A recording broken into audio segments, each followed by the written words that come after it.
apologize for that. We welcome now to the program Patrick Sullivan, President, Mississippi Energy Institute. Patrick, thanks for coming in. Sure, glad to be here. Well, I was just talking about the rather sharp rise in the price of oil per barrel, up $11 as of the close yesterday, according to my calculations, this month, right? So we've seen a significant increase over the last month. What's going on there? Well, I'm afraid it's going to be more to come as we get down the road. You know, last week, Biden's energy secretary on Friday, when asked about oil markets and gasoline prices, said, well, we need to get the supply up. Then the very next day, or I guess that was Saturday, the day before, Biden's Bureau of Land Management had proposed rules to dramatically increase restrictions on onshore production and increase royalty rates paid to the federal treasury and increase bonding requirements. And then the very next day, Jennifer Granholm comes out and says, well, we need to get supply up. And then, you know, there was a report earlier in the week, last week, about all of the incentives and tax credits out of the so-called Inflation Reduction Act. Mm-hmm.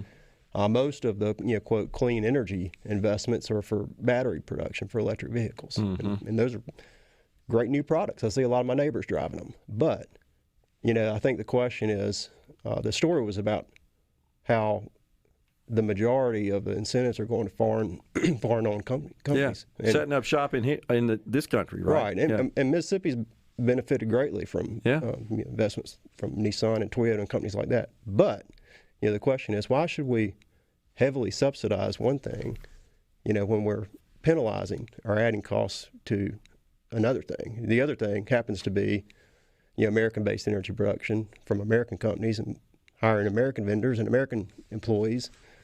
And so the obvious answer is, we're at this point where it's very obvious. What they're trying to do is restrict oil and gas production and trying to manipulate the marketplace through subsidies and heavy-handed regulation to encourage people to buy or force people to use the things that they want people to use. It's a bit hypocritical, isn't it, Patrick, when you've got I guess, clean energy proponents who are also opponents of traditional fossil fuels, that they regularly denounce subsidies or any sort of federal law that gives any kind of economic favorable treatment to traditional oil and gas companies, yet they create this giant structure of tax credits, not only to the makers of green energy products, but consumers of those products.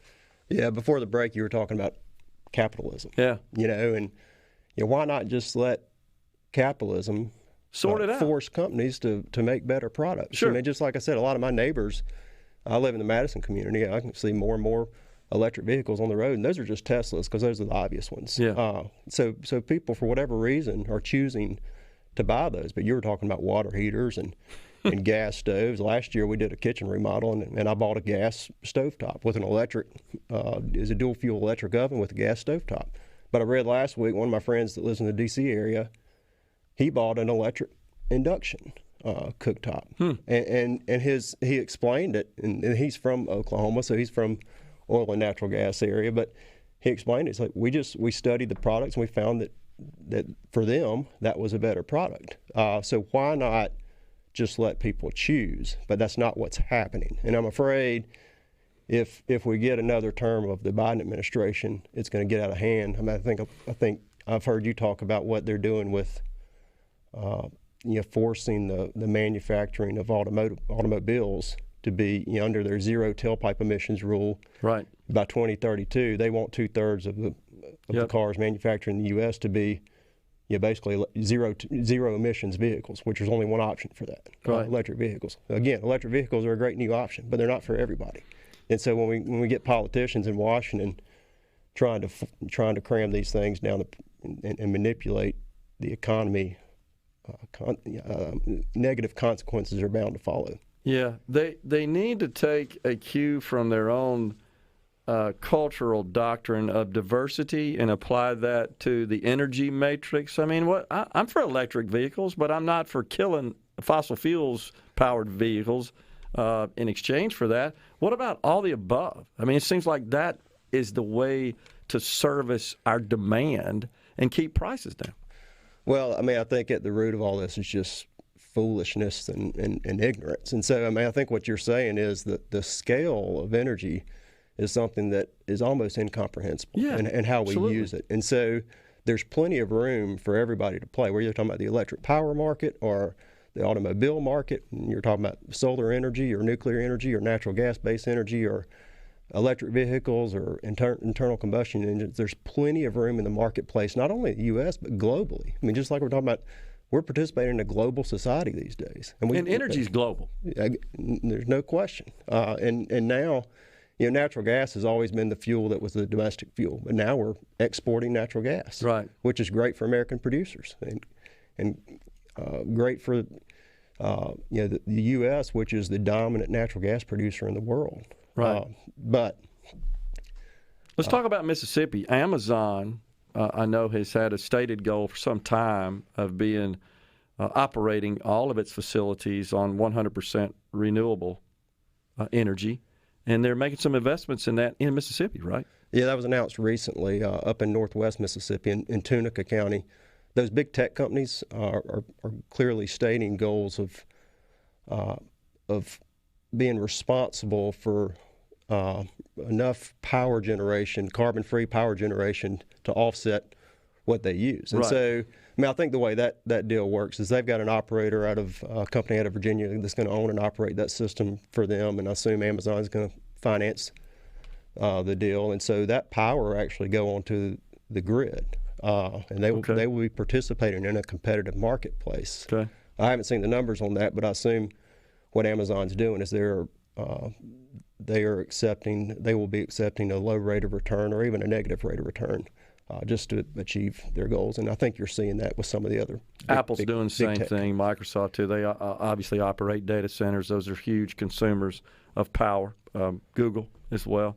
All right, what about hydrogen production in Mississippi? Some news on that? Well, there's some activity there. There's been a company that's been at work here, down in they've got a property down below a salt dome property where they plan to store. And so they made application for federal dollars to help in the development cost, which is estimated to be a $3 billion project. Hydrogen is one of those fuels. It's not quite ready for prime time yet. And I think a lot of people smarter than me think it's a promising fuel of the future, primarily for transportation fuel and industrial fuels, not so much for electricity because the way you make hydrogen is from electricity. Yeah. But I think that's, depending on who you talk to, that's somewhere out there on the horizon. Gotcha. Well, again, I think that's just another example of, hey, we should welcome all forms of energy and all human innovation to help us just continue to meet the demand of society. I think what people need to understand is the scale of energy, and whatever kind of energy you're talking about, there's positives and negatives with everything. Sure. So talk about the wind project up in Tunica. We haven't had wind production in Mississippi up to this point. You see it widespread up through the Midwest and down into Texas. There's part of the negatives with that is just the aesthetics, the land use aspect, the people that live near those.